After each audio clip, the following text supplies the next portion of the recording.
Bonjour à toutes et à tous, on se retrouve pour une nouvelle vidéo. Aujourd'hui je vais vous présenter une box, la SX Mini SL Class de chez SX Mini. Voici le packaging, on la reçoit comme ça.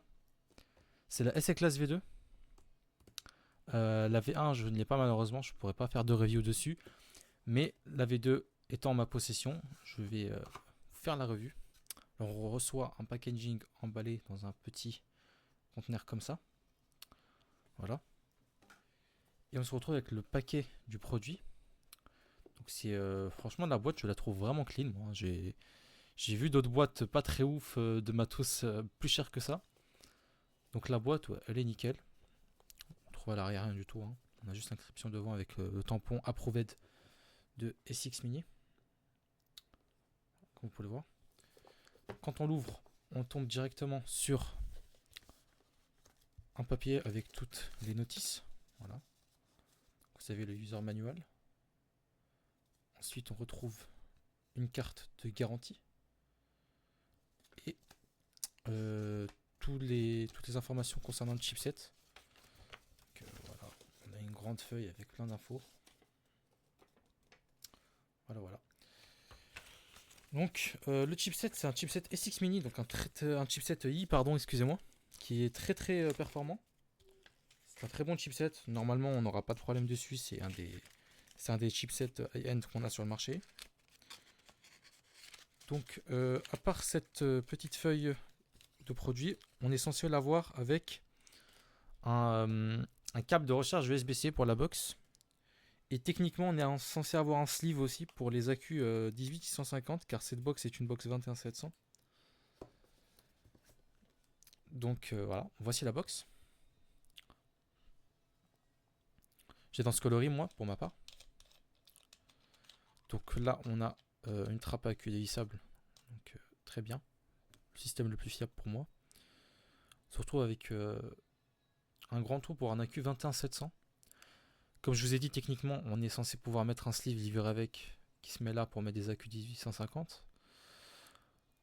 Le pin tout au fond a l'air de bonne qualité.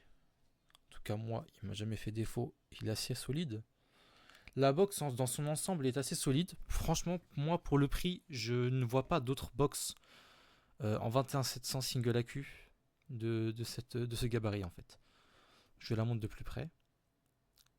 Vous pouvez voir, les finitions sont nickel, hein. On n'a pas de problème dessus. Et la mienne est assez usée quand même. Donc, encore. Donc, on va lui mettre à l'intérieur un petit accu 18, un petit accu 21700, un Samsung 40T. C'est toujours des bons accus, hein. Je vous conseille ou les Samsung ou les Molicel. Il n'y a pas mieux. Les P42A pour les Molicel, les 40T pour Samsung.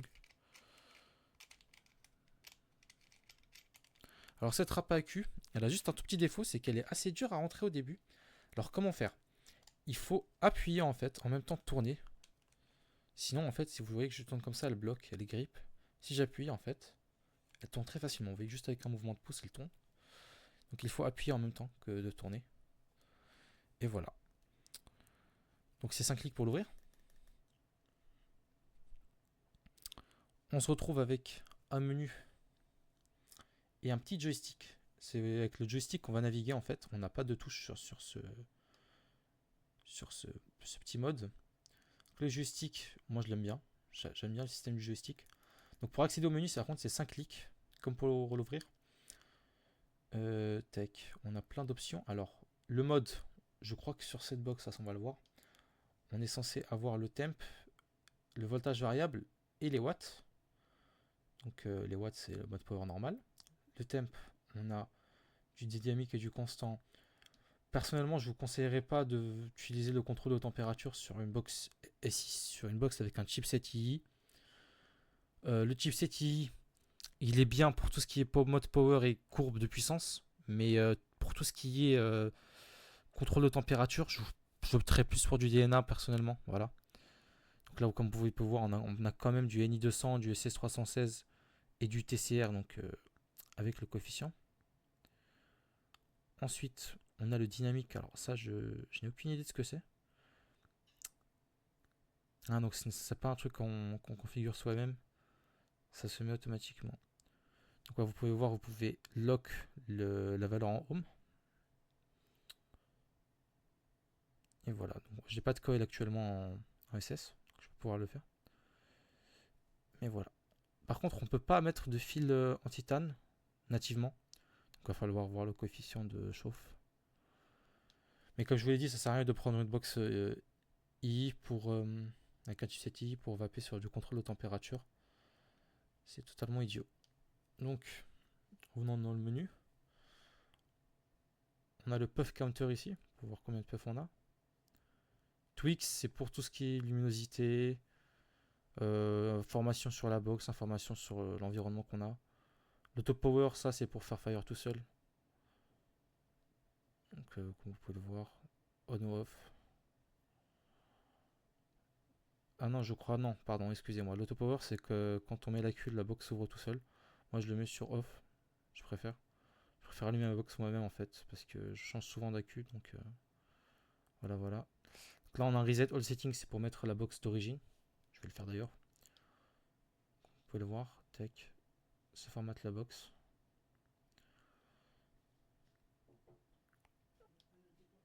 Ensuite, on a les stats. Donc là, on a tout ce qui est firmware, chipset. Donc là, on voit qu'on est sur le SX 730 et la version 1.47. Donc là, on a les unités de température. Donc on peut choisir en Fahrenheit ou en degrés. On laisse en degrés pour nous, on n'est pas des Américains. Et le timeout, ça va être le temps que va prendre l'écran à s'éteindre. Donc ça, franchement, on s'en fout un peu. Donc la box, elle est assez complète. Sinon, pour le power, on va devoir cliquer en fait pour changer de puissance. Donc si vous cliquez sur le joystick là, un petit clic, ça va sélectionner le watt. Vous pouvez monter et descendre. Donc on peut monter au maximum en restant appuyé. Le joystick, on le pousse juste vers le haut. Le max c'est 100 watts sur cette box. Comme on peut le voir, elle ne descend pas, elle ne rollback pas. Donc si on continue à monter, ça ne revient pas à 5. Donc on va devoir refaire le chemin tout en entier. Et le minimum c'est 5 watts. On va se positionner à 20 watts. 28 pour 29 pour la vape. Et voilà. Sinon, si vous poussez le joystick vers le bas, tout simplement, vous allez accéder aux courbes. Donc les courbes, c'est le principal atout du chipset II. C'est la seule raison pour laquelle je vous dirais de l'acheter, moi. À part pour la qualité de la box que je trouve très bonne. Donc là, on a des courbes prédéfinies, ce sont les courbes normales, donc on a du soft. Le fait que ça ne va pas chauffer beaucoup au début, ça va chauffer progressivement. Le neutral, c'est directement le mode watt normal. Et le strong, c'est un petit boost au début de puissance pour les atos qui ont des coils. Quand vous mettez des coils en Cantal, généralement, ils prennent du temps à chauffer. C'est pas une mauvaise idée de mettre ça.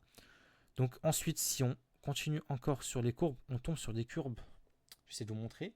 SXI. Alors ça, c'est des courbes personnalisables. On a la Q1 et la Q2. On va prendre celle-là par exemple. On va dans Edit. Comme vous pouvez le voir là, on peut changer la puissance en fait au fur et à mesure du temps.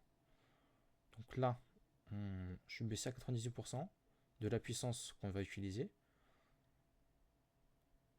On va revenir sur l'edit.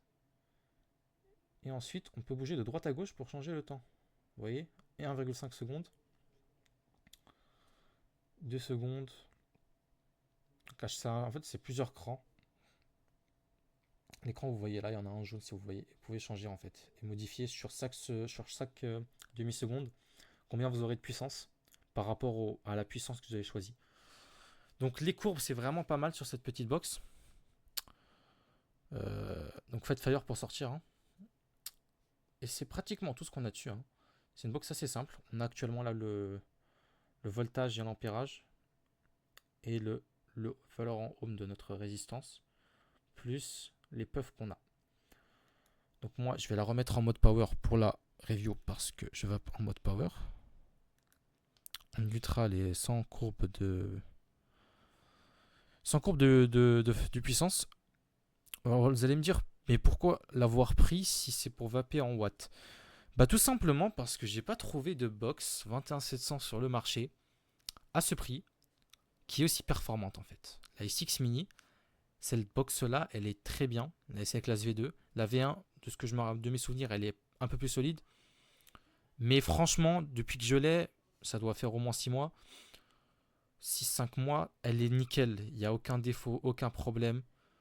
Alors que voilà, c'est pas une box qui coûte super cher. On est sur une box qu'on peut trouver à 80 € neuf sur certains sites.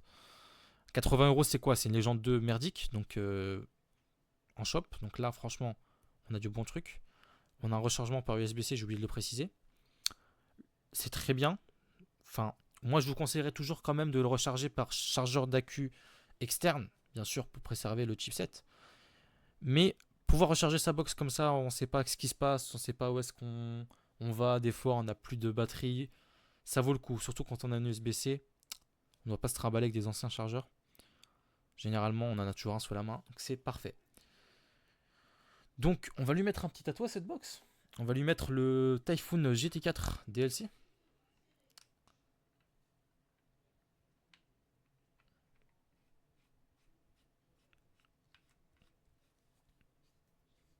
ça nous fait un combo plutôt pas mal, hein, je dirais moi. Ça nous fait un combo plutôt pas mal. Ça va bien avec la couleur. Donc ça, c'est la version style et noir. Donc ça, c'est du plastique, hein. Faut pas rêver non plus. Par contre, tout le châssis là est en zinc et en aluminium, je crois. Donc franchement, moi, je vous ai dit, la box, je l'ai fait tomber. La box, elle est nickel. Elle n'a pas reçu grand chose. Elle est vraiment très, très, très solide. La question, est-ce que je la conseillerais à quelqu'un qui démarre? Oui. Est-ce que je la conseillerais à quelqu'un qui est expérimenté? Oui. En fait, si vous voulez une petite box comme ça, en 21700, qui tient dans la main, parce que j'ai oublié de le dire, mais elle est très ergonomique cette box, hein. Comme vous voyez, elle prend la forme de la main, elle est très agréable à vaper, que ce soit comme ça, avec le Fire sur l'index, ou le Fire sur le pouce. Cette box, elle est parfaite. Donc, en 21700 single AQ, si vous voulez vaper à des puissances comme moi, 20-30 watts, ne pas monter trop, elle est parfaite cette box. Je ne vous trouverez pas mieux, à part si vous avez plus de budget, tout simplement. Je vais tirer quelques tafs dessus. Ça crépite pas mal, hein, notre GT4. Fait bien le travail. Donc la box, franchement, j'en suis très content. Je ne peux que vous la recommander. Et bien sûr, ce n'est pas du tout une collaboration commerciale. Il faut savoir que moi, toutes les revues que je fais sur ma chaîne, c'est du matos que j'achète moi-même. Donc vous ne verrez jamais review du matos qu'on m'a offert. Ou que on m'a payé pour que je fasse la review dessus. Donc franchement, cette box, je vous la conseille fortement.